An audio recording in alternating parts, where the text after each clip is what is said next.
resesi ini lagi dibicarakan rame nih di semua portal berita, di berita online maupun media sosial. Resesi 2023 gelap. Itu isu atau memang prediksi yang akan benar-benar terjadi atau gimana, Mas? Berita apapun itu di luar perihal resesi, inflasi, tentang gelapnya dunia nanti 2023, itu yang pertama jangan.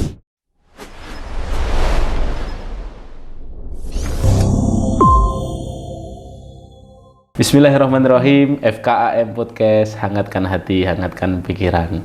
Bersama Mas Raja Al-Kautsar. Assalamualaikum, Mas. Waalaikumsalam warahmatullahi wabarakatuh, Ustaz. Alhamdulillah sehat, Ustaz. Selalu sehat kayaknya antum ya. Antum sepertinya selalu tersenyum ya di mana saja. Nanti kalau nggak tersenyum kirain banyak masalah nanti, Ustaz. Gitu ya. Berarti antum menyembunyikan masalah. Iya, mungkin, Ustaz. Iya. Resesi 2023. Wah, agak seru ini, Mas Raja. Berat tapi ya, Ustaz. Berat ya ini ya? Berat. Itu hanya isu atau memang akan benar-benar terjadi, Mas? Tapi sebelumnya jangan antum jawab dulu ya. Kita kenalan dulu sama Mas Raja ini. Mas Raja Al-Kautsar. Itu maksudnya raja itu memang harapan orang tuanya Raja Malik atau Roja? Mengharap. Raja pimpinan sepertinya, Ustaz. Pimpinan ya. Oh. Al-Kautsar itu artinya kan yang dimudahkan ya, Ustaz ya. Al-Kautsar ya. Harapan orang tua itu menjadi pimpinan yang dimudahkan jalannya. Oh gitu. Antum pernah tanya ke orang tua ya? Pernah Ustaz. Karena saya sering diledekin. Nama raja itu kan gampang diledekin ya, Ustaz ya. Bilang kalau ketemu nanti sama akhwat tuh saya putrinya gitu. Iya. Gitu kalau ketemu sesama teman tongkrongan dibilang raja band pakai kacamata hitam. Oh gitu ya. Iya, karena ini ya kalimat yang sering dipakai ya, Raja gitu ya. Tapi memang panggilannya Mas Raja ya? Panggilannya Raja, Ustaz. Mas Raja saat ini apa aktivitasnya, Mas? Aktivitas dikenal sebagai apa, Mas Raja ini? Biar teman-teman di rumah tahu gitu. Saya pekerjaannya kesibukannya itu nyambi-nyambi, Ustaz. Jadi sekarang ini saya fokus di kerja di perusahaan orang lain gitu, di salah satu percetakan di Solo gitu.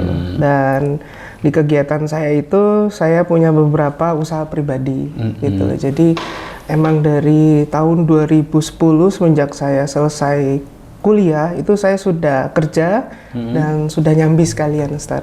Artinya berarti sekarang memulai usaha atau bisnis yang apa aja, di bidang apa saja? Di bidang percetakan, kosmetik, kosmetik juga, skincare ya yang lagi rame. Terus kita punya F&B, cafe, Ustaz, gitu loh. Terus ini kebetulan yang baru mau saya rintis, insya Allah ini seperti startup, itu jasa untuk akuntansi, legal, dan untuk business development, Ustaz, untuk bantuin teman-teman yang mungkin kesulitan untuk nge-create itu. Iya. Asli mana, Mas Raja ini? Asli Medan, Ustaz. Asli Orang Medan, Batak Sumatera Utara. Batak, Siregar saya, Ustaz. Raja Al-Kautsar Siregar saya. Oh iya. Asli. Dulu pendidikannya memang di dunia bisnis dan entrepreneur atau dulu apa? Basic pendidikannya apa, Mas Basic Raja? pendidikan saya itu kebetulan karena ayah saya itu seorang bankir, Ustaz. Dulu beliau itu kerja di Bank Sumut, itu kayak Bank Jateng di sini lah, Ustaz. Jadi bank daerah milik negara. Nah, karena biasanya kan kalau anak itu suka ngikutin orang tua ya, Ustaz ya. Jadi akhirnya saya milih jalur tersebut. Nah, alhamdulillah saya dikasih kesempatan itu sampai kuliah itu di Australia, Ustaz. Jadi saya ngambil S1-nya itu di Curtin University. Itu jurusan saya Bachelor of Commerce, tapi saya ngambil 2 jurusan, itu Finance and Banking. Saya ngambil 2. Alhamdulillah 2009 saya sudah selesai, Ustaz. Gitu. Selesai, alhamdulillah. Saya bekerja di dunia perbankan kurang lebih hampir 5 tahun, Ustaz. Nah, sekitar 2015-an, saya mulai itu kan kerja 2010-an, Ustaz. 2010 awal. Karena saya selesai itu 2009 akhir. Iya. 2010 awal itu saya bekerja di Singapura. Gitu. Di dunia perbankan. Dunia perbankan, Ustaz. Pindah perbankan. Akhirnya saya dipindah ke Jakarta. Disitulah Cukup lumayan- lama berarti cukup ya, lama 5 di tahun sana. ya, 5 tahun ya. 5 tahun lebih, Ustaz. Oh, Cukup lama. cukup kelam ya. Cukup Cukup kelam, Ustaz, bener.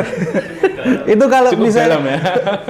Jadi kalau boleh sedikit curhat nih ya, Ustaz ya. Jadi dunia perbankan itu wow di depan, wow di kulitnya gitu loh, Ustaz. Tapi ya di dalamnya itu benar-benar bisnis yang ya mungkin Ustaz bisa tahu sendiri lah ya. Jadi saya sempat itu di titik di mana saya itu benar-benar gelisah, benar-benar stres, gelisah, sampai saya itu bingung saya harus apa. Padahal saya tidak punya cicilan, tidak punya utang, fasilitas. Kebetulan saya waktu di Jakarta tinggal di apartemen gitu loh. Orang tua ngasih fasilitas, saya sudah ada tempat tinggal sendiri, kendaraan sendiri gitu loh. Jadi gaji juga lumayan besar, Ustaz. Cuman kok saya batin saya tuh kayak nggak tenang gitu. Ada rasa kegelisahan yang nggak bisa diungkapkan dengan kata-kata gitu, Ustaz. Akhirnya pada suatu Gelisah pada apa ya berarti ya? Pada kenyamanan yang sudah diraih ya? ya, Nyaman malah gelisah. makanya, Ustaz, itu Bisa aneh ya? kan ya. Makanya Kemudian? padahal saya itu kerja di kantor pusat di divisi yang dimana itu termasuk tank timnya lah istilahnya, Ustaz. Jadi untuk nge-create bisnis, untuk jalanin bisnis, bagaimana bisnis ini profit, itu saya masuk ke divisi tersebut. Saya masuk ke divisi budgeting and financial planning, Ustaz. Itu langsung dibawa dirutnya. Jadi beberapa direksi itu punya ada beberapa divisi yang mereka pegang. Kebetulan divisi saya itu yang dipegang satu-satunya sama dirut. Karena pelaporan kami itu rangkuman dari semua divisi, Ustadz. Yang akan kita terjemahkan ke dirut, nanti dirut menerjemahkan ke owner. Kurang lebih gitu lah. Jadi secara nggak langsung itu kita harus paham kenapa bisnis ini rugi, kenapa bisnis ini bisa untung, how to create, how to expand gitu loh, Ustadz. Jadi ya kalau sudah masuk ke circle A1 lah istilahnya, Ustadz ya, pasti fasilitas juga luar biasa ya, Ustadz ya. Pasti. Luar biasa gitu loh. Saya tuh waktu itu kerja di daerah Sudirman dekat Bundaran HI. Itu ya kalau setiap hari Jumat itu ya kami makan siang di Plaza Indonesia, Ustadz. Gitu loh, dibayarin ya. Nikmat lah, Ustadz, itulah. Kenikmatan dunia udah dikumpulin lah dari situ ya. Padahal kami cuman karyawan biasa. Kemudian titik baliknya di apa? Di kegelisahan tadi. Terus gimana tuh? Titik kegelisahannya tuh entah gimana itu, Ustadz, saya kayak nggak happy. Saya mudah marah, saya mudah stres. Itu belum nikah ya? Belum nikah, Ustadz. Mungkin itu penyebabnya juga, Ustadz. Tapi alhamdulillahnya belum nikah. Jadi nggak ada alasan nikah itu sebagai ini kan, sebagai penenangnya. Tapi Bener, Ustadz. ya memang betul-betul pure mengalami kegelisahan di pekerjaan itu ya. Ya. Jadi itu zaman-zaman saya itu ketika itu YouTube tuh masih populer-populernya, Ustadz. Itu benar-benar populer. Saya sering juga browsing perihal-perihal ya mungkin tentang ekonomi, perbankan, saya sering buka di YouTube. Pada suatu hari di mana timeline saya itu isinya tentang bisnis sama hobi doang, itu ada satu kajian di situ, Ustadz. Masya Allah. Dan itu situ tentang riba. Dan itu saya belas nggak tahu sama sekali. Karena orang Apa tua riba nggak tahu ya? nggak tahu, Ustadz. Karena orang tua juga backgroundnya tidak pernah ngajarin saya tentang agama terlalu mendetail. Jadi bentuknya itu ya kamu tuh ya sholat wajib, tuntaskan sedekah gitu loh, dan baik sama orang, sebatas itu, Ustadz. Tapi tidak mendalamin kehidupan bermuamalah, bekerja itu secara mendalam ngikutin ajaran Islam itu belum, Ustadz. Nah itu saya, apa ini riba? Saya buka, itu waktu itu penceramanya Khalid Basalamah, Ustadz. Ustadz Khalid ya. Makanya saya ngefans banget sama beliau itu loh. Beliau tuh yang nyelamatin nasib saya itu loh, Ustadz. Pas buka, jebret, wah riba. Dosanya paling ringan itu seperti, ini kalau saya salah mohon dikoreksi, Ustadz ya. Jadi kata Ustadz Khalid itu, dosa teringan dari riba itu seperti mensetubuhi ibu kandung sendiri, Ustadz. Iya, benar. Makanya saya merinding waktu itu, karena saya benar-benar hormat sama ibu saya. Saya sayang sama ibu saya, karena saya juga anak laki-laki satu-satunya, Ustadz. Bertiga, kakak beradik, cuman yang lain perempuan, Ustadz. Jadi saya tuh ngerasa kayak tanggung jawab saya itu ke keluarga itu besar sekali. Makanya waktu saya dengar ini dosa apa kok ada dosa seperti ini gitu loh. Saya tahu kan kalau dosa-dosa besar itu membunuh gitu Ustadz ya, mencuri, misalnya menzolimin orang, tapi riba. Karena jujur Ustadz, waktu di bank itu kami termasuk didoktrin bahwasannya kita bekerja di bank itu untuk membantu banyak orang. Karena kita memudahkan orang untuk bertransaksi sehari-hari untuk kebutuhan ekonominya, yang mungkin asumsinya gini Ustadz, misalnya kita beli rumah 2 miliar misalnya, tapi dengan melalui jasa perbankan akhirnya dia bisa nyicil cuman 20 juta, 30 juta per bulan. Which is itu lebih ringan kan Ustadz dibanding harus bayar 2 miliar di depan gitu loh Ustadz. Jadi kita didoktrin seperti itu. Jadi saya ngerasa itu saya itu jihad. Saya itu membantu orang. Ternyata salah Ustadz, ternyata salah. Makanya saya, wah ini apa ini? Saya buka, itu kaget Ustadz. Itu video itu sampai saya simpen dan saya lihat berkali-kali Ustadz. Masya Allah. Di detik itu kayak, oh apa ini ya jawabannya ya? Karena pernah di satu titik saya stres itu saya sholat, saya minta petunjuk dari Allah. Ini masalahnya di mana? Karena kan selama ini saya selalu waktu di pekerjaan itu ada masalah, kita cari solusinya. Nah, tapi saya punya masalah pribadi, tapi saya nggak tahu nih solusinya.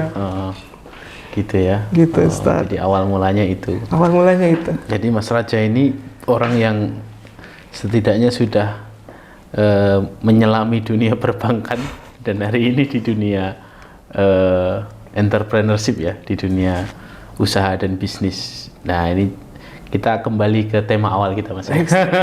Resesi ini. Siap. Resesi ini lagi dibicarakan rame nih di semua portal berita, di berita online maupun media sosial. Resesi 2023 gelap. Itu isu atau memang prediksi yang akan benar-benar terjadi atau gimana Mas? Ini saya bawa contekan ya Ustadz biar nggak salah jawab ini. Bahaya kalau salah jawab. Jadi resesi itu isu apa tidak, apa benar-benar terjadi gelap apa tidak tahun depan itu balik lagi itu bagaimana suatu negara itu mengelola ekonominya Ustadz. Balik lagi. Jadi Indonesia ini punya keunikan luar biasa Ustadz istilahnya. Karena kita sudah terbukti tahan banting resesi itu dari tahun 2008 Ustadz. Sudah pas terbukti. Krisis di Amerika itu loh Ustadz, yang dimana bubble properti gitu loh di sana. Karena di sana di negara-negara berkembang, negara-negara barat itu sistem bunga berbunganya itu sangat dahsyat Ustadz. Sangat dahsyat Ustadz. Jadi balik lagi ke pertanyaan tadi, semua bisa terjadi Ustadz, semua bisa terjadi. Jadi itu bisa terjadi di Indonesia, tapi dengan catatan khusus Ustadz. Kalau di luar negeri sudah bisa dipastikan resesi mereka Ustadz. Karena hubungannya dengan tadi ya, perbankan dan bunga. Tadi itu, bunga berbunga. Jadi kalau bisa saya kasih contoh, analogikanya itu contoh ya, misalnya Ustadz beli rumah. Beli rumah anggaplah kita murahin harganya 1 juta rupiah Ustadz ya. Nah, ciri-ciri rumah apa 1 juta rupiah? Contoh, anunya, atau 100 juta. Angsurannya? Iya, enggak, rumahnya. Harga ini contoh biar gampang orang Ustaz. Nanti kalau 1 miliar, wah itu nolnya berapa biji ya? Padahal ada 9 gitu loh ya. Okay. Ini kita atau beli sepeda Ustaz ya. Gampang sepeda ya. Sepeda 1 juta ya. Iya, 1 juta. Ustaz beli sepeda 1 juta. Nah, lalu Ustaz nyicil mungkin 12 kali. Anggaplah itu per bulan itu bisa 500.000 gitu lah, anggaplah Ustaz ya. Nah, ketika resesi itu bunga akan melakukan pengetatan dalam sisi ekonominya gitu loh, dari segi bisnisnya. Salah satu ciri-ciri kalau mau inflasi itu perbankan itu selalu naikin suku bunga Ustaz, ciri-cirinya. Jadi Ustadz yang awalnya 1 juta itu membayarnya itu awalnya 500.000 per bulan itu bisa jadi 700.000. Dinaikin. Ya. Secara nggak langsung kan pembayarannya jadi lebih berat. Ini mungkin secara individual ini nggak masalah lah naik cuma 200.000. Tapi bayangin kalau itu korporasi Ustadz, dia punya utang misalnya 1 triliun ke perbankan, naik 1% aja Ustadz. Nanti kan kurang lebih itu hampir 100 miliar ya Ustadz ya. Bunganya naik nambah gitu lah. Jadi Akhirnya pengusaha-pengusaha yang ngutang di bank ini, mereka akan melakukan pengetatan balik. Pertama, naikin harga jual produksi mereka. Kedua itu pengurangan gaji atau pengurangan karyawan, Ustaz. Banyak yang di PHK. Ya, atau sampai Bebannya dikurangi ekstrimnya ya sampai tutup.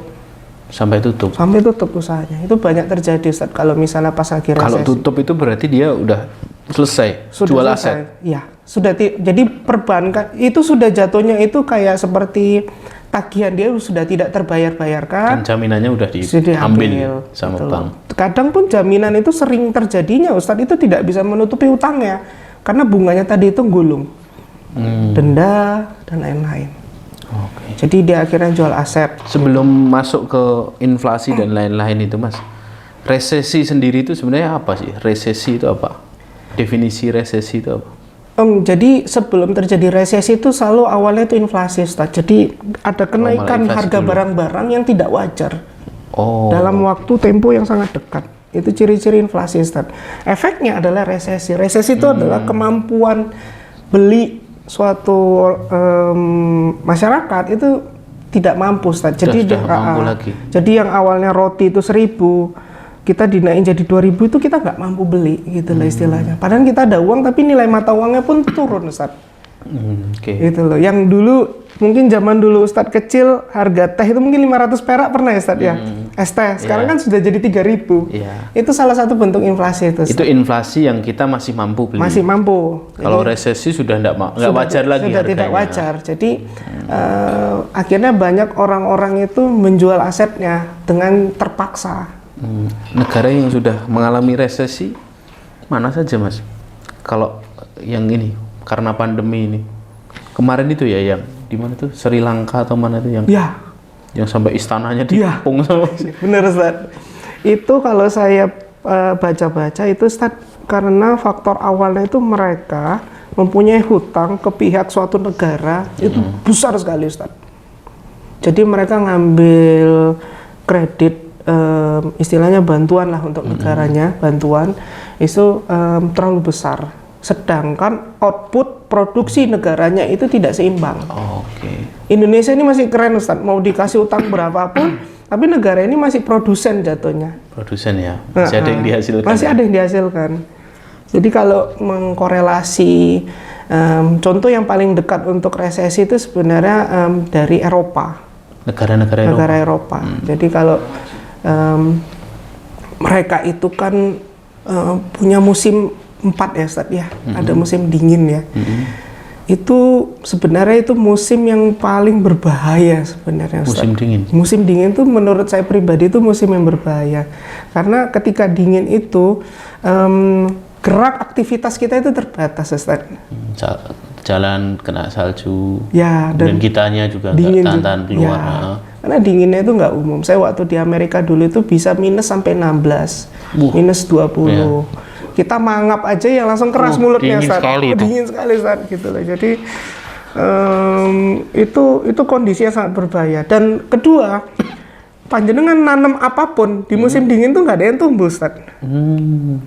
Karena pertama ya langit selalu tidak menghasilkan. Bumi tidak menghasilkan.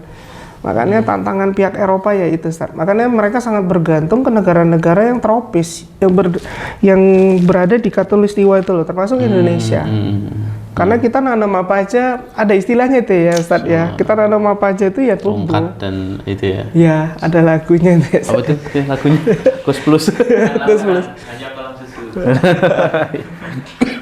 Jadi waktu yang kejadian perang ini, Ustaz, dari pihak Rusia itu kan termasuk produsen utama dari segi batu bara dan gas alam, Ustaz. Mereka punya pipa gas Nord Stream kalau nggak salah saya itu disalurin ke seluruh negara di Eropa, termasuk ke Jerman, Ustaz. Gas alam ya? Ya, karena perang itu akhirnya ada embargo, katanya ada sabotase, akhirnya produksinya itu yang biasanya mungkin ini asumsi ya, Ustaz, asumsi misalnya 1 juta kilo misalnya itu cuma mungkin setengahnya. Sedangkan kebutuhan masyarakatnya itu tetap ataupun naik. Iya. Efeknya apa? Harganya jadi mahal, Ustaz, karena kan scarce ya. Itulah mengapa Eropa sangat terancam ya untuk sangat terancam, resesi di dunia. Ustaz. Nah, delala budaya mereka itu berbasiskan kredit hutang. Wah, gitu. iya. Akhirnya tambah lagi Ustaz. Karena antem lagi Ustaz. Jadi tapi kerennya Indonesia itu karena jadi salah satu negara substitute ya Ustaz ya. Gitu loh. Batu bara di Rusia tuh udah nggak laku karena embargo ya Ustaz ya. Di Eropa. Akhirnya mereka pada pindah ke Cina dan ke Indonesia. Tapi kan Cina itu kan sekutunya Rusia ya. Jadi kalau bisa jangan ambil sana. Akhirnya pengusaha batu bara di Indonesia itu panen Ustaz. Saat ini. Berarti saat ini panen harganya mereka. naik lagi nih. Harga udah naik dari awal tahun kemarin. Dari pertengahan 2021 sudah mulai kelihatan sudah ada. Karena perang itu kan pasti sudah akan diumumin gitu loh setengah tahun setahun sebelumnya itu loh Ustaz. Sudah kelihatan. Nah, efeknya itu seperti itu. Baik. Kemudian kenapa tadi Mas Raja bilang Indonesia ini negara yang tahan resesi? Faktor-faktornya apa? Selain ya kita punya produksi alam, produksi macam-macam yang besar. Karena Indonesia ini punya kekuatan ekonomi di UMKM, Ustaz. UMKM, usaha menengah kecil mikro ya Ustaz ya. Itu ternyata tidak bisa kita pandang sebelah mata. Jadi yang dagang-dagang cireng pinggir jalan, telur gulung pinggir jalan, ternyata mereka itu tulang punggung Indonesia. Jadi ini saya bacakan sedikit Ustaz, ini ada data yang saya ambil dari Kementerian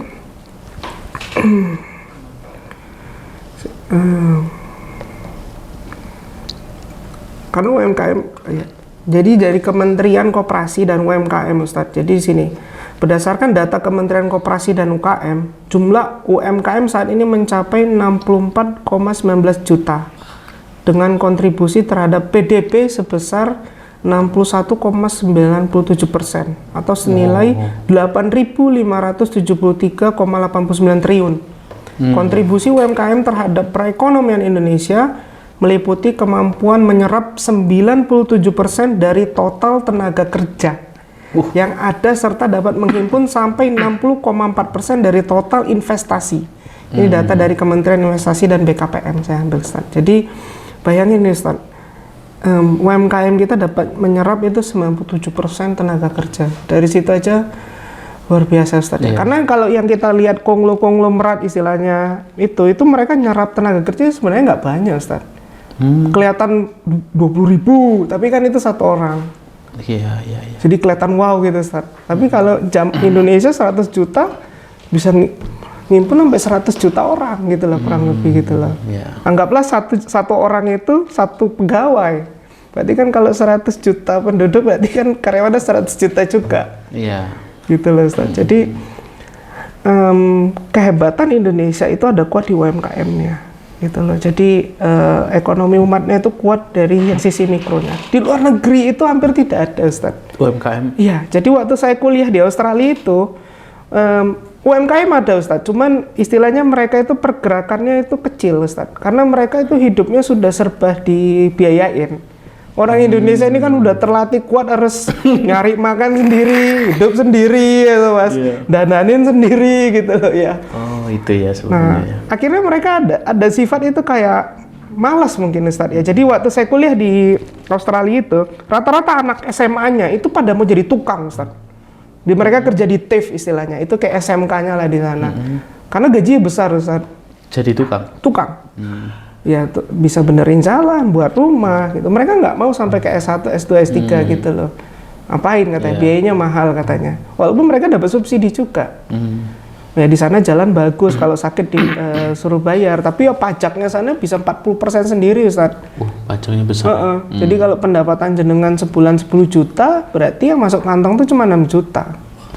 Itu diambil negara sebagai bentuk pajaknya, dan itu berlapis-lapis pajaknya Ustaz. Karena ada subsidi juga dari negara. Karena ada subsidi juga dari negara. Tapi habit tersebut itu ternyata bahaya Ustaz. Gitu loh. Makin sering kita disubsidi, ternyata itu nggak bagus. Nggak bagus untuk attitude kita sebagai warga. Satu, kedua untuk ekonomi secara berkelanjutan Ustaz. Kalau saya lihat pandangan saya. Bergantung gitu ya? Tergantung. Jadi bergantung Ustaz. Jadi ketika nanti harga naik itu berasa banget Ustaz karena dari subsidi. Contoh ya kayak bensin kita kemarin kan ya karena terlalu sering disubsidi. Ketika naik itu kan pada kaget semuanya. Gitu, padahal di negara lain untuk bensin itu jarang disubsidi. Gitu loh. Malah mereka itu ngarahin untuk alternatif energi lain. Baik, artinya UMKM itu tidak terkena resesi, Mas? Atau gimana? Berdampak pasti, jadi tapi tidak langsung. Tapi tidak langsung. Jadi yang tadi analogi saya yang pertama ketika perusahaan besar tersebut pilot atau mengurangin PHK karyawan, ngurangin karyawan, Ustaz. Secara nggak langsung karyawan tersebut kan tidak punya pendapatan, Ustaz. Yang di PHK tersebut. Ketika dia tidak punya pendapatan, akhirnya dia nggak bisa belanja, Ustaz. Nggak bisa beli es teh 3.000, nggak bisa ke Indomaret karena penghasilannya tidak ada, Ustaz. Nah itu dampak resesinya itu, Ustaz. Akhirnya si UMKM-nya juga menurun penghasilannya, gitu loh. Jadi dampaknya ke sana. Karena yang saya pertanyakan itu ketika inflasi, kenapa dari perbankan itu menaikin suku bunga? Kenapa nggak diturunin? Itu yang sampai sekarang saya suka bertanya-tanya. Wah, gitu loh. Jadi seharusnya kan pemerintah itu malah nurunin ketika harga semua mahal kan. Jadi dibuat lebih murah. Gitu, Ustaz. Iya. Kalau hubungannya dengan inflasi, sekarang banyak yang mengasung untuk ayo kembali ke dinar, kembali ke emas. Investasi itu emas. Itu gimana, Mas, menurut antum? Investasi dinar dan dirham itu bagus, Ustaz, sebagai proteksi. Sebagai proteksi kalau lagi resesi. Hanya saja emang dinar dirham itu tidak bisa kita transaksikan secara harian. Misalnya Ustadz mau ke Indomaret, kan nggak mungkin nukar pakai dinar dirham ya istilahnya. Jadi itu sebenarnya, tapi itu bagus Ustadz, karena saya juga melakukannya gitu loh istilahnya. Jadi itu untuk substitute lah istilahnya untuk diversifikasi portofolio kita, itu investasi di dinar dirham bagus gitu loh. Hanya saja emang dinar dirham ini itu salah satu instrumen keuangan itu yang anti inflasi, Ustaz. Anti inflasi. Karena pada intrinsic value-nya itu kan emas dan perak, Ustaz. Berarti ketika kita menginvestasikan harta kita dalam bentuk dinar atau dirham, emas atau perak, itu sebenarnya cocok ya untuk masa-masa inflasi seperti ini. Cocok, Ustaz. Cocok sekali, karena kalau fiat money itu kan intrinsic value-nya apa? Kertas kan, Ustaz. Kertas kan ya, kertas kayak yang di buku itu. Nah, jadi desain lebih bagus aja. Gitu loh. Padahal ya kertas 100.000 kita itu intrinsic value-nya enggak 100.000 itu, Ustaz. Nilai value-nya itu tidak. Tapi kalau dinar dirham, ya 1 gram ya 1 gram emas. Iya. Gitu. Baik. Jadi di situ perbedaannya. Berarti tadi kalau misalnya resesi terjadi di dunia ini 2023, kalau kita bahas konteks Indonesia, yang pertama kali terdampak adalah orang-orang yang punya hubungan sama perbankan. Ya. Kemudian setelah itu, tetap aja rakyat kecil kena kan itu? Pasti kena. Pasti kena. Jadi kalau ada perusahaan besar yang mungkin tanda kutip agak nakal, dia melakukan banyak transaksi dengan perbankan, tapi dia tidak amanah, tidak membayarnya, dan akhirnya berdampak pada karyawan-karyawannya, ya itu secara nggak langsung akan membuat ekonomi itu agak goyang, Ustaz, gitu. Apalagi misalnya pengusaha tersebut atau perusahaan tersebut itu perusahaan besar, yang dimana karyawannya banyak. Ya secara nggak langsung seperti kayak gaji telat lah, Ustaz, gitu loh, atau tidak dibayarkan. Itu secara logika bagaimana karyawan-karyawan tersebut untuk menyambung hidupnya. Terkadang pun karyawan-karyawan tersebut punya hutang, Ustaz. Punya hutang berbunga juga mereka. Kredit juga. Di luar itu ya? Di luar itu. Akhirnya itu istilah kayak lingkaran setan gitu loh, Ustaz. Jadi emang kalau mau Indonesia tidak terjadi resesi, tidak terjadi inflasi, ya baiknya ya kita benar-benar ngikutin bagaimana cara dagang Rasulullah sesuai Al-Quran dan Sunnah. Itu udah paling, menurut saya pribadi itu udah paling the best, nggak ada tandingannya itu, Ustaz. Baik, itu nanti kita bahas, Mas, di akhir. Terus ada istilah gini, Mas, resesi nanti orang yang kaya jadi semakin kaya, orang yang miskin jadi semakin miskin. Itu gimana tuh Mas? Apakah ini kesempatan orang yang punya duit untuk mengambil aset atau bagaimana itu? Mereka sudah ngumpulin harta itu udah jauh-jauh sebelum resesi, Resesi, Ustaz. ya? Sebelum inflasi ini, Ustaz. Jadi kerennya, jadi orang-orang yang emang punya istilahnya 1% people lah istilah kita itu, Ustaz, ya. Jadi dia itu masuk ke kalangan-kalangan 1% gitu loh di Indonesia itu. Mereka itu emang punya mindset yang agak berbeda dari yang lain. Jadi mereka itu yang saya kenal ya, itu mereka itu melakukan penghematan itu dari segala sisi, Ustaz.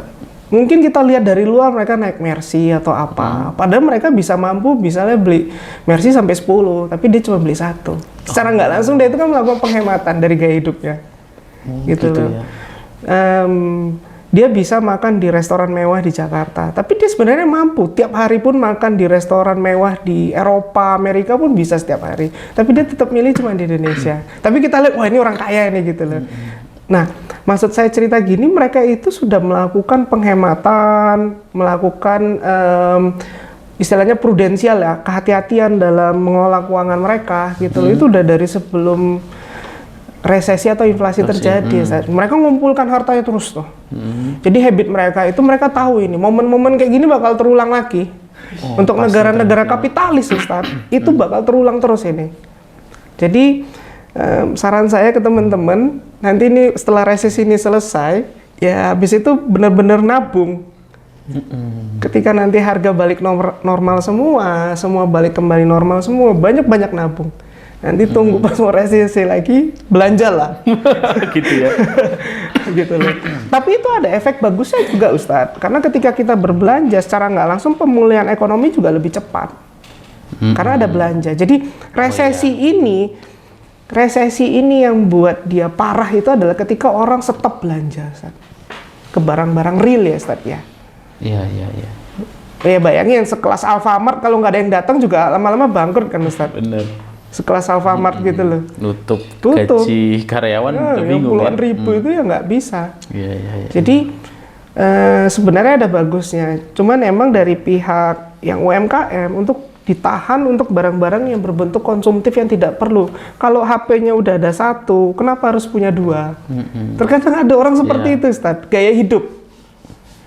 Gitu. Jadi istilah tadi pertanyaan Ustaz, orang kaya ya pasti itu dimanfaatkan momen mereka. Iya, wong punya duit ya. Punya duit, Ustaz. Wah, tanahnya lagi murah nih yang inceran saya nih. Tak sikat, lagi butuh uang kan, BU istilah Ustaz. Diambil nih, karena dia tahu harga tanahnya akan naik nanti 10 tahun lagi. Atau ada aset lain gitu. Jadi mereka udah mempersiapkan ini jauh-jauh hari dengan pola gaya hidup yang tadi itu. Iya. Tapi yang menarik emang Indonesia ini selain subur di UMKM, yang bisa menyelamatkan Indonesia itu memang ininya ya, attitude dan kebiasaannya, habitnya orang Indonesia itu kan suka memberi ya.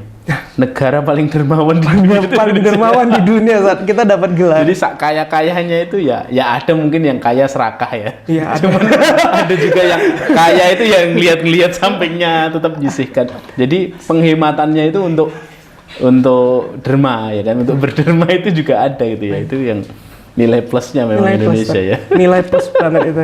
Itu yang mungkin di negara Eropa ataupun negara Barat itu sulit untuk membuat itu. Kenapa? Karena di Indonesia ini ada garda utama, Ustaz. Garda utama Indonesia itu ulama-ulamanya. Ini panjenengan ini yang mengingatkan untuk umat-umatnya, ayo sedekah, ayo bantu saudaranya tanpa mikir nanti dapat apa di dunia ya, Ustaz ya. Tapi lebih kayak ke aku bantu saudaraku. Ya, motivasinya lebih ke akhirat.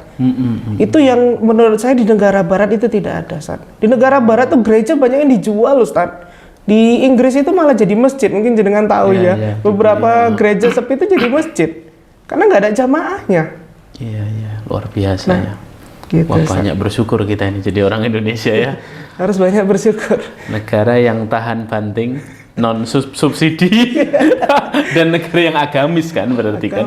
Negara yang ya motivasinya lain gitu ya. Kalaupun resesi ya bisa sabar lah ya, paling tidak dapat pahala kesabaran. Kita disuruh sabar. Kalau bicara soal dunia ini, Mas, dunia industri ya, Artinya kalau tadi kita lihat sistem yang paling terdampak kan yang sangkut pautnya sama perbankan ya. Artinya semua dunia industri yang paling pertama kena industri soal apa nih? Di bidang apa, Mas? Biasanya yang paling ciri khas kalau inflasi, resesi itu yang paling duluan kena itu properti, Ustaz. Properti. Karena ya hampir 70% ke atas itu semua pada ngambilnya pakai kredit bank. Oh iya. Gitu, Ustaz. Ataupun dia nyicil bertahap ke developer. Gitu loh. Karena kan kalau harga cash, harga kredit bank sama harga nyicil langsung ke developer tuh beda-beda, Ustaz. Cash berapa, mungkin lebih murah, bertahap ke bank mungkin agak mahal dikit, tapi ke developer paling mahal gitu loh. Ustaz. Secara nggak langsung kan berdampak gitu loh. Karena semuanya pada naikin harga. Karena yang mulai nge-trigger itu ya bank naikin suku bunga. Secara nggak langsung kan biar pendapatannya naik tuh untuk meng-cover cost mereka. Gitu. Nah akhirnya semua pada ngikut, Ustaz. Nah ini yang besi dulu mungkin 1 kilo misal 1 juta, akhirnya jadi 1.200.000. Ya kalau belinya 100 kilo kan berasa itu, Ustaz. Jadi ya akhirnya berdampak ke semua sektor. Tapi yang paling kena itu rumah, properti lah. Gitu loh. Jadi itu yang paling berdampak pertama. Makanya kayak yang 2008 di Amerika itu yang meledak properti bubble itu ya properti, Ustaz, gitu loh. Karena efek tadi bunga berbunga tadi. Iya, properti paling kena ya. Paling kena duluan. Oke. Terus mungkin ini kita bahas baru resesi. Kalau kita menghadapi di depan mata kita resesi, apa saja yang harus kita persiapkan mulai sekarang, Mas? Selain iman dan takwa. Iya kan, iman dan takwa nomor 1 kan. Perbaiki gaya hidup. Perbaiki gaya hidup. Karena konten-konten di sosial media ini saya rasa itu pisau bermata dua, Ustaz. Karena kan maksudnya orang yang suka pamer ataupun pamer terselubung gitu kan ada ya, Ustaz, ya. Pencitraan ya, pencitraan. Jadi orang nganggap itu sekarang anak-anak muda terkhususnya itu harus gini, harus punya ini gitu, Ustaz. Jadi ya, crazy rich itu loh istilahnya. Jadi itu jadi kayak target ya. Target buat anak-anak muda tuh orang sukses tuh harus begini. Harus begini, harus begitu gitu loh. Ya karena kan kemampuan orang beda-beda, Ustaz, gitu loh. Dan Tuhan itu menciptakan kita itu porsinya ada masing-masing. Nggak semuanya jadi pengusaha. Kalau semuanya jadi pengusaha, siapa yang jadi karyawan? Kalau semuanya jadi karyawan ya nanti yang ngontrol siapa? Pengusahanya siapa? Balik lagi. Kalau nggak ada yang mau jadi tukang sapu jalanan, nanti ya jalanan kotor, Ustaz. Jadi balik lagi itu ke gaya hidup. Gaya hidup kita, mindset kita itu harus dirubah. Karena kalau kita terlalu ngikutin gaya hidup, akhirnya tadi itu ketika terjadi resesi atau inflasi, kita akan sangat-sangat kesulitan, Ustaz, untuk bisa bangun dari situ. Karena dampaknya luas, apalagi kalau misalnya ini kelasnya udah orang tua muda, misalnya masih muda umur 30-an udah punya anak, tapi gaya hidupnya luar biasa, istilahnya kayak sering jalan-jalan, sering belanja A, B, C, D, E. Tapi pas resesi dia nggak mempersiapkan apa-apa, akhirnya berdampak ke anaknya, ke orang tuanya, ke tetangganya, sekelilingnya. Gitu, Ustaz. Iya. Berarti perbaiki gaya hidup ya? Perbaiki gaya hidup dulu. Jadi ya kita bergaya sesuai dompet kita. Kalau kita mampunya beli ST 3.000, jangan masuk ke hotel bayar 25.000 ST-nya, Ustaz. Jadi ya itu bahaya. Biar karena pengen dibilang orang sukses gitu loh, Ustaz ya. Itu ada itu, Ustaz, pada fakta gitu ya. Di lapangan itu ada. Kalau biasanya kopi kapal api ya nggak usah masuk ke coffee shop. Iya kan, itu bener kan? Bener itu. Ya udah di aja kan, Rp2.000 gitu. Bener itu, Ustaz. Selain gaya hidup, apalagi, Mas, yang perlu dipersiapkan? Misalnya kalau saya sering baca, selesaikan hutang dengan bank dan lain sebagainya, itu gimana? Berarti harus jual aset dong. Itu termasuk solusi nggak sih? Kalau untuk solusi cepat mungkin iya, Ustadz ya. Jadi kita langsung istilahnya karena kita kan ngejar istilahnya nyari keberkahan istilahnya. Ngejar keberkahan gitu ya. Udahlah biar tak selesaikan aja, tak jual gitu loh. Tapi balik lagi kalau menurut saya itu harus perhitungan harus perhitungan matang dan mungkin bisa konsul ke ustadz-ustadznya itu ini menyelesaikannya bagaimana. Tapi yang saya pelajarin dari Islam ini, Ustadz ya, bahwasannya Allah itu Maha Pemaaf. Yang penting kamu nggak ngulangin lagi. Ketika kamu bersalah itu jangan ngulangin lagi gitu loh. Jadi saya ngambil itunya, Ustadz. Jadi namanya manusia ya, kita hidup penuh dosa, penuh kesalahan gitu loh. Makhluk Allah yang ya bisa salah setiap saat gitu, Ustadz ya. Cuman Allah tuh kayak ngasih pesan, nggak apa-apa salah, kamu tak maafin, tapi jangan diulangin lagi ya. Makanya kalau dibalik ke konsep yang hutang tadi itu, mungkin diselesaikan dengan cara yang udah disepakati.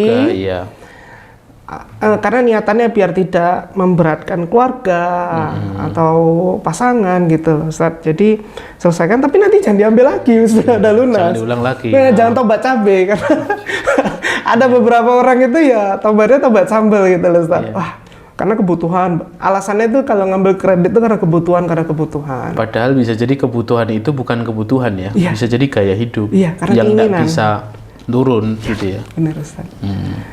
Gitu loh. Ya. Menarik sekali nih pembicaraan kita, pemirsa. Ada pertanyaan, kawan-kawan?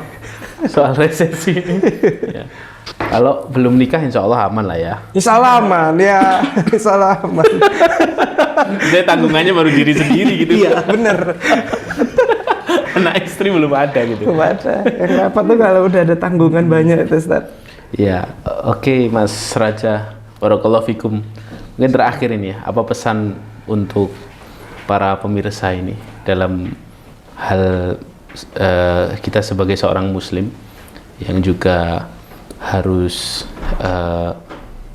ya dunia juga harus kita ambil kan, artinya bukan muslim itu fokus aja sama akhirat, nggak usah kerja, nggak usah usaha dalam hal itu. Dan yang kedua ya dalam urusan hari ini yang kita lihat ekonomi yang terus carut marut, kemudian kondisi sekarang ini kan kondisi yang sulit ya bagi sebagian orang di negeri kita ini. Apa pesan sebagai Anda sebagai seorang pengusaha muslim tentunya ya, motivasi buat kita? Motivasi. Pertama, jangan panik, Ustaz. Jangan panik. Terus berita apapun itu di luar perihal resesi, inflasi, tentang gelapnya dunia nanti 2023, itu yang pertama jangan panik. Tetap balik lagi, kita harus ngukur resiko kita, ngitung resiko kita, Ustaz. Ini kalau nanti terjadi resesi, dampaknya apa nih? Saya secara pribadi, ukur dari situ dulu, Ustaz. Kita nggak usah mikirin global, nggak usah mikirin presiden Amerika, kita mikirin rumah tangga kita dulu, kita pribadi dulu. Ini kalau besok resesi, semua pada mahal. Kan orang taunya kalau inflasi itu semua pada mahal ya, Ustaz ya. Analogika dasarnya itu. Nah, dampaknya ke saya apa? Gitu. Artinya dia bisa ngitung itu, Ustaz. Kebutuhan-kebutuhan dia yang kira-kira ini bisa tak coret. Gitu. Bisa ditekan. Bisa ditekan. Nanti dulu. Oh, aku rencana pengen umroh atau ibadah.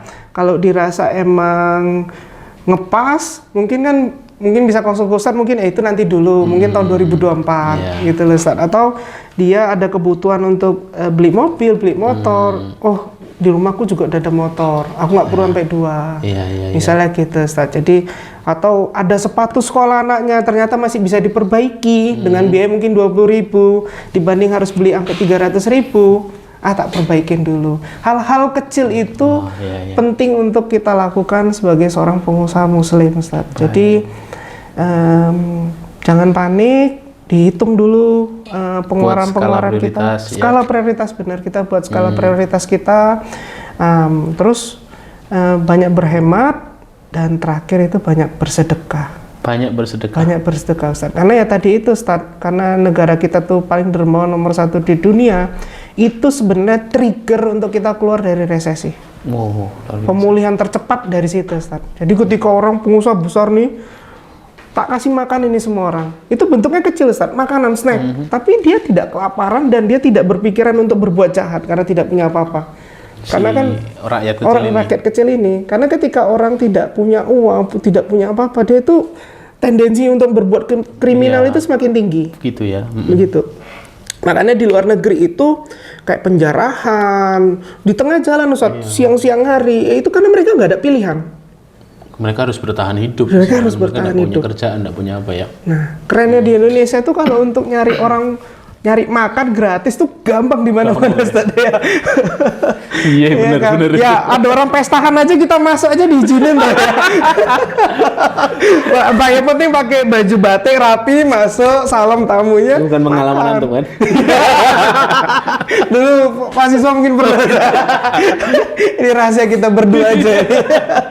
Jadi itu teman saya lucu itu pernah cerita seperti itu. Waktu mereka lagi seret-seretnya uang bulanan sudah habis ya mereka keliling nyari ada orang pesta apa enggak. Kalau dulu saya waktu kuliah ini main ke rumah ke kos-kosan temen setiap jam makan. Jadi sarapan mampir ke kos yang ini, sarapan kemudian makan siang ke ini itu jadi gratis. Bener gitu. Terus Ustadz kurangin utang lah, apalagi utang yang berbentuk ada bunganya itu dikurangin kalau bisa di stop ya bagus. Gitu loh. Kalaupun ada hutang coba cari cara itu biar selesai karena itu beban Ustaz. Bebannya itu nggak cuma dari sisi uang ya tapi secara psikis itu ngaruh Ustaz. Kita tuh lebih susah tidur ternyata gitu kalau ada utang. Gelisah. Kalau bisa nggak berhutang jangan berhutang gitu loh. Kalaupun mau usaha itu kalau bisa kolaborasi itu yang saya pelajarin dari Chinese, pengusaha Chinese itu rata-rata bisnisnya itu kolaborasi semua Ustaz. Bedanya apa kolaborasi dengan hutang? Artinya dia secara nggak langsung modal itu dibagi rata. Oh, berarti seperti saham ya? Ya, bisa jadi. Nah, untuk mengkonversi modal tersebut macam-macam Ustaz, bisa hutang tidak berbunga ataupun jadi saham. Oh, gitu. Intinya dia membagi resiko dia dari segi modal dan mungkin dari segi untuk menjalankan usaha ini karena kan balik lagi mungkin dia pahamnya di keuangan, tapi temennya satu jago marketing, dia kan membagi resikonya ayo collab gitu loh. Ya. Itu lebih ringan, karena tipikal orang yang saya perhatiin ngambil utang untuk usaha, itu dia jalaninnya sendiri. Iya, dia mikirin produksi sendiri, marketingnya sendiri, akhirnya ada kelimpungan, karena ada krisis kepercayaan tadi itu. Jadi penting untuk kita, ya tadi tuh kenapa saya masuk ke banyak. Contoh saya masuk organisasi HIPMI, Kadin, GCI itu untuk belajar. Harapannya nanti bisa berkolaborasi sama orang-orang ahli di dalamnya. Gitu Ustaz, itu satu. Oke. Terus terakhir ini kalau mau jajan itu jajannya ke UMKM aja. Ke UMKM aja. Kalau misalnya ini ada Aqua nih ya, Alfamart atau Indomaret, beli yang pinggir jalan aja. Gitu ya? Ya, karena kita membantu dia. Karena yang UMKM ini kalau tak tanya, mereka itu dagang tuh bukan untuk kaya, Ustaz, tapi untuk bertahan hidup. Iya. Rata-rata seperti itu, Ustaz. Tapi kalau ke Alfamart, Indomaret, jelas toh tujuannya apa mereka berdagang. Bener. Ya, boleh berdagang di Alfamart, Indomaret boleh. Cuman kalau lagi masa-masa lagi paceklik lah istilahnya ini yang lagi resesi gini, baiknya kita bantu saudara kita yang mungkin dagangnya lebih kecil. Jajan ke UMKM. Jajannya ke UMKM. Baik. Itu ya, jadi jangan cemas. Terus ubah gaya hidup, ya kan? Terus tentukan skala prioritas ya, kebutuhan ya. Terus kalau bisa jangan hutang ya. Ya kalau hutang ya kalau kepepet aja hutang. Ya dan harus disaur, harus dibayar ini ya. Kemudian yang terakhir jajan ke UMKM gitu ya, Masya Allah. Terima kasih Mas Raja atas sharing ilmunya siang hari ini untuk kita, sharing pengalaman juga. Semoga membuka wawasan teman-teman biar tidak terlalu panik terhadap resesi ini ya. Begitu. Baik, Ustaz. Ya, terima kasih banyak Mas Raja. Nanti kapan-kapan kita ngobrol lagi. Siap, Ustaz. Isu-isu selanjutnya. Siap. Baik, barakallahu fikum. Demikian jangan lupa like, subscribe, komen ya. Sudah mau menuju 20.000 ini, alhamdulillah. Alhamdulillah. Ya, barakallahu fikum. Demikian teman-teman pemirsa FKM Podcast, bincang asik kita bersama Mas Raja Al-Kautsar. Barakallahu fikum. Assalamualaikum warahmatullahi wabarakatuh.